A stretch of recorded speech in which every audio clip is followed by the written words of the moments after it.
we should see, oh my God, William looks different. Oh my God, look at Edwin. What happened to you while you were in quarantine? What happened?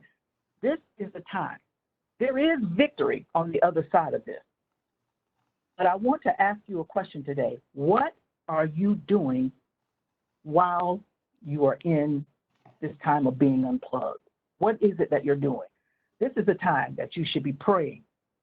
You know, the Bible tells us in 1 Thessalonians 5:16-18 that we are to be praying without ceasing. And now is the time that you have time to pray. If you're working from home, I work from home too, or if you have to go to work and you're able to come back home, or if you were in school and now you're doing school online so you can finish, you have time now to pray. And it's also a time for us to rest. Matthew 11:28. This is a time of rest. Not time for us to run. It is time of rest. And one of the things I was also wondering, like, how can I encourage young people is that I've talked to so many young people who are going through a lot of anxiety during this time because they thought, oh, for sure, the world is coming to an end. You know, we see all these numbers on TV where every day, first the U.S. was 10 or 12,000. This morning, we are over 700,000 cases of this COVID-19.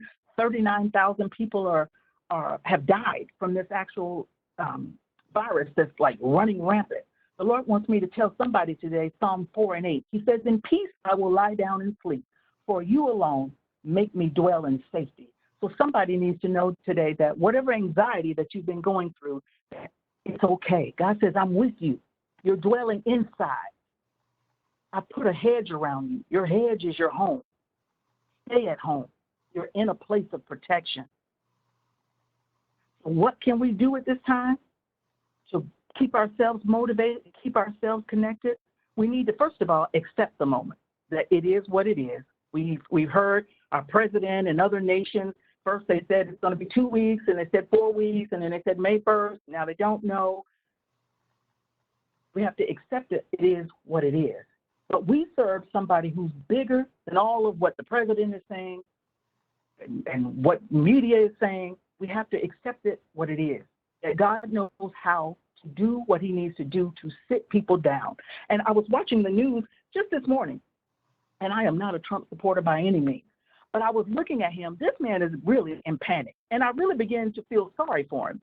And my husband always says, you know, I know you don't like Trump at all. And I said, honey, look at him. He's really shaking. He doesn't know what to do.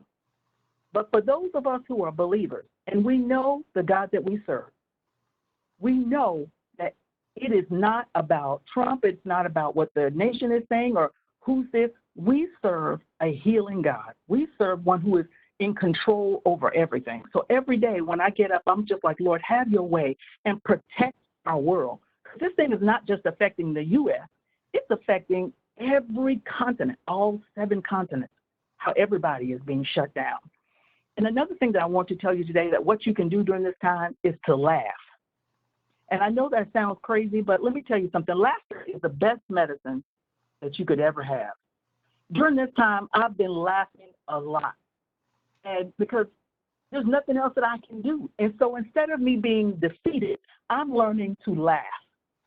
I'm challenging somebody today that you also need to learn how to laugh and be at peace, that God is in control. The other one, number 3, is that I want you to be sensible. Use precautions when you do go out. When you are around your parents, or you go out with your friends, or you know people that are going out, remind them, listen, we do serve an able God. We know that he can do anything. He's a healer, deliverer, but we also have to use a measure of wisdom. So be sensible when you go out. And during this time, we also have to remain productive. So whatever, and not just busy. There's a difference between being busy and being productive. Oh, I really want to just take off in my living room and start running just on that alone. There is a difference between being busy and being productive. Some people, my grandmother used to say that a lot of people are busy for nothing. Don't be busy for nothing. In this time of this crisis, be busy in productivity. So, and align yourself. Start strategizing. For me, I keep a journal. And I don't expect everybody to do it the way that I do, but this is your time to be writing your vision. Where do you want to be in 3 months, 6 months, by the end of the year? What are your plans? Now you have the time to do those things. And also during this time, you need to also sleep. And I say that because many people run all the time. Some people, I know that their financial situations have changed. Some people are not working right now. But, if this had not stopped, sometimes we work, 12, 14, 20 hours a day and never rest. God is telling somebody now, it's time for you to sleep and rest because you've been running so much, you can't hear me, you can't go to church, you can't go to Bible study, you can't do this. All you've been doing is running, going to work, got to get that overtime, and you still have no money. It is time for you to sleep. And then I also want us to be mindful of our self-care. And our self-care meaning this time where, when you're at home, good Lord, and I'm guilty of this myself, we are eating like food is like it's going out of style. We use the time also to fast also. I read somewhere yesterday that people are saying that in 30 days, the average person has gained like 10, 15 pounds because they're at home. And I'm like, good Lord, what are they eating that, be mindful of your self-care while you're at home too. And then also to exercise. I know we got some strong, muscular young men on here, like Edwin with the physique that he has to maintain for the ladies. I'm saying, exercise. If you have to get out and go take a walk to get some fresh air, or for me, I walk. I also I don't know if Pastor Ahmed is on the line, but I have kettlebells and I started working out. Yeah, Auntie Janice is working out. I'm working out and praying and crying as I do it, but I'm working out. And then there's some days that I have to get in the car and actually just go for a drive and let the window down to get some fresh air because you do get like cabin fever from being on the inside. So I just want to kind of just really wrap my message up and just tell us that this is your place, your Kidron Valley now. This is your place of Gethsemane. This is the time for us to revive ourselves, to renew, to restore, to return to God. This is the time. This is not the time that, we want to lay down and die because, we can't see our friends or, I know we can't go to church, but I was telling Thomas the other day, and I call him Bishop because that's who he is to me, and I will always call him Bishop because, Thomas is an old young man in his own right. But I told him the day that we are all able to come back to church, I would love to just be a fly on the wall in every church in the world just to see how we really should come. There should be a little bit of an exhortation, and we should just come and dance. Now, many know, I'm not much of a dancer, but that day, I will guara from the front door all the way to the altar because I'm so happy to finally be able to come together with like-minded people, see you and know that you are well, see the babies that I've watched grow up and see the young people that I've surrounded myself with and know that everybody is well and everybody is moving on. So today I just want us to be reminded that this is a time for you to pray, plan, pursue, and we will all persist through this together. In Jesus' name, amen. I'm opening the floor now for questions or comments, or if anybody wants to ask questions or want to share anything that how they've been able to come through or how they're coming through to stay at home at this time to encourage others also. I'm opening the floor. God bless you.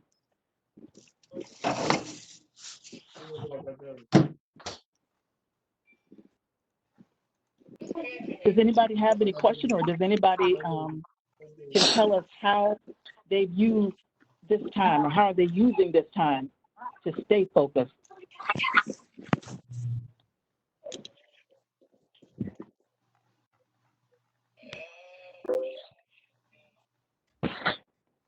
I know you guys are not that quiet. Come on now.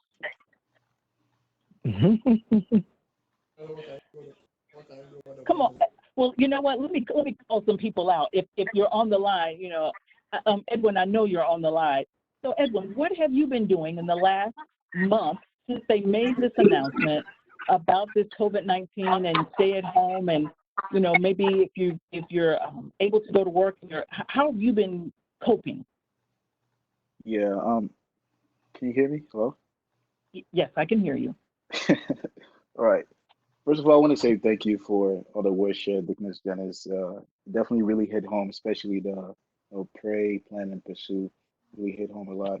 But for the most part, I've been working from home, so I've just been Mm-hmm. doing that, and I've been trying to really stay positive because one thing I've been doing was I've not been watching the news at all because I feel like there's Mm-hmm. just so much negativity that's been coming from that. So I've just been trying to stay positive, send some funny videos around every now and then, just just laughing a lot, and really trying to stay positive. That's pretty much Mm-hmm. what I've been doing. Also trying to plan ahead, because just like you said, a lot of us don't know when. I know a lot of people have been saying when outside is going to be open, whatever that means. But Mm-hmm. just been Mm-hmm. trying to plan every now and then too. So just staying positive, working, and laughing a lot, pretty much. Good, good. It's important for us to do that. And even while we're working, I have I work from home, and sometimes I work from home and sometimes I work in the office. But now I've been home for like a whole month, and it just made me realize Mhm. too, the people that I work with, I have a big team, and people are, they've been doing all these WebExes and all this other stuff where you have to come together, and we're talking about work stuff, but people also want to find out, well, how are you doing? And how's this, that, and the other? And I work with some people who are not believers. So purposely sometimes, I will, there's a little rebel that lives in Auntie Janice.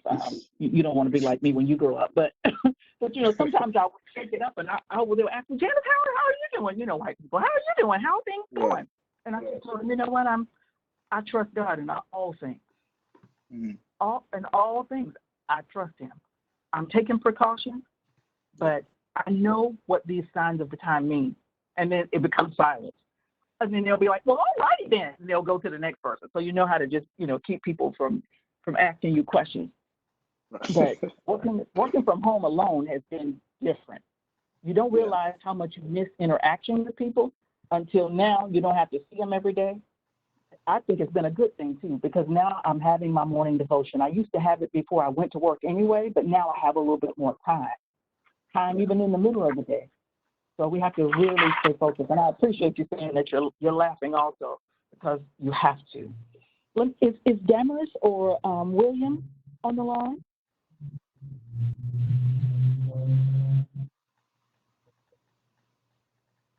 Okay. Thomas Bishop, what have you been doing to stay focused?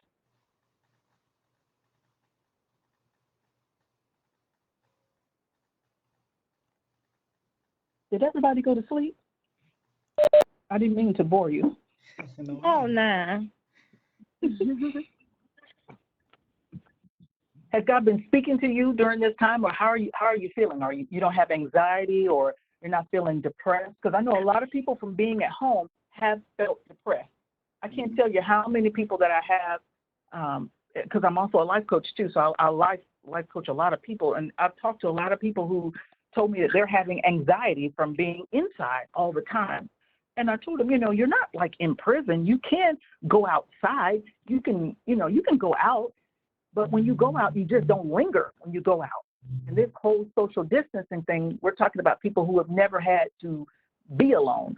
And one particular young lady, I had invited her to come to the line, but I don't know if she was able to today. She doesn't know how to sit still. Yeah. And now she's having to. And now it's causing anxiety. And I told her, you know what? Are you afraid of your own thoughts? So now you have to slow down and think. See, when we're busy and we're on the go and we're moving up and down, we don't have to sit and think about some things. See, now is a time for you to think about your life and what's important. I try not to listen to the news every day and all of the numbers, because it does become depressing. But when I wake up in the morning, I always thank God, thank you for yet another day. You have been so merciful, so kind. Nobody I personally know has been affected by COVID-19. And Lord, for that, I say thank you. And even when I go out, if I go out to the store, you go out and you see everybody who's covered with masks and gloves, and all it's scary to see this. And everybody's scurrying around trying to get everything that they need and get out of the store. You don't want to breathe, and God forbid if you're out and somebody coughs, everybody take cover. I just went to Kroger yesterday and I ran into somebody I know, And the old me would have stopped like, oh, hi, how are you? How's the family? No, I was walking in motion. Hello, and I just kept moving. There'll be no, there'll be no hugging and there'll be no touching. That is difficult because I'm a Southern woman, first of all, and in the South, we greet with a hug. And even with my children, my girls, when they're around me, because we have tried to come together, we come together, and in the door, my oldest daughter, who's very funny sometimes, she's very shy, but she's also very funny. Mom, do you have hand sanitizer? Because I would touch you, but I don't. I'm like, I don't have anything. Well, we just got to stay safe. Well, and we laugh about that. Like, it's funny, but it's not funny. It's also making us unsociable. To me, which is a plan of the enemy, is to start separating people. But you can't tell me that there are 20-something people on this line and nobody has been thinking, what is really going on in our world? What is happening? Can you guys hear me? Yeah. Yeah. I've actually been trying to do things that I've always wanted to do. Like, I've really been into like YouTube or like trying to like exercise. So like I would do fun things like, record a video or try to do an at-home workout, something that I wouldn't normally do, just to get my mind off of everything that's going on in the world, or just watch something that would make me laugh. I know that earlier you mentioned to laugh because it really cures, even though you're just laughing. So just watch something funny on Netflix to get myself in a better mood. Oh, yeah. Netflix has made a killing during this time, I can imagine. But, yeah, I agree with you that we definitely have to. And for me, I'm actually starting a podcast. It's something I've been wanting to do. And people have asked me, oh, when are you going to do it? When are you going to do it? And my daughter, who actually does her own podcast, did like a formal interview. I mean, she came over and I did a live one. They set up my living room like a TV studio. So that's going to be coming out soon. And the other young man who came and did it, he has like a master's degree in graphic arts. And the way they even arranged my living room to do it, I'm telling you, I was Oprah Winfrey right here in my living room. And I thought this is something that people have asked me, when are you going to do this? Oh, and I've decided not to do it every week, but to maybe do it every other month, because people message me literally globally. I don't even know how people find me, asking me to talk about certain subjects. And I've just finished one where it was with I was talking to all young men. I address young men. I have a lot of sons. I've never given birth to a son, but I have about 30 sons between the ages of about 21 to about 37, who they call me for just about everything. And sometimes I'm so honored, but I'm so surprised, because when the Lord started to move me into mentorship, I thought it was going to be with young women, or it was going to be with women my own age. Women with my own age. That's a whole other talk show right there. But I actually mentor and counsel and help and push and usher more men than women. And that amazes me. Wow. So when I see some of you and I see how you have finished college, and I remember when you started and when I would ask you, oh, how are things? Oh, I'm just pressing on. And now I see with graduation caps, and I'm seeing people getting their masters and they're getting married, and, engagements are coming. I am so proud of all of you. You all have done so well. So well. We live in an age where some older people would say, oh, the young people, they're sitting and they're doing this and they're doing that, and that irritates me so much, because I have the opportunity to be around a lot of young people who are on fire for God. Everything that people think that you are not. So I always defend and stand in the gap for my young people. And I will for as long as I'm alive. That's my mission, is to try to empower you and push you forward. To me, I remember, I don't know if Pastor Ahmed is on the line, but he called me one day and I answered him. He called me and he said, oh, hi, Auntie Janice, how are you? I'm just calling to see how you're doing. And I said, yes, sir. And he said, what you call me? My father is yes, sir. No, you're somebody's father. You are, sir. And even though I'm 18 years older than the man. I reverence him, first of all, because of the oil that's on him. It does not have anything to do with I'm older, he's younger. The oil that is on that young man, I'm telling you, is very, very powerful. I hold him in high esteem. Bishop, which to you he's Thomas, but to me he's Bishop. This young man, I've never heard somebody's laughter that can change my whole mood.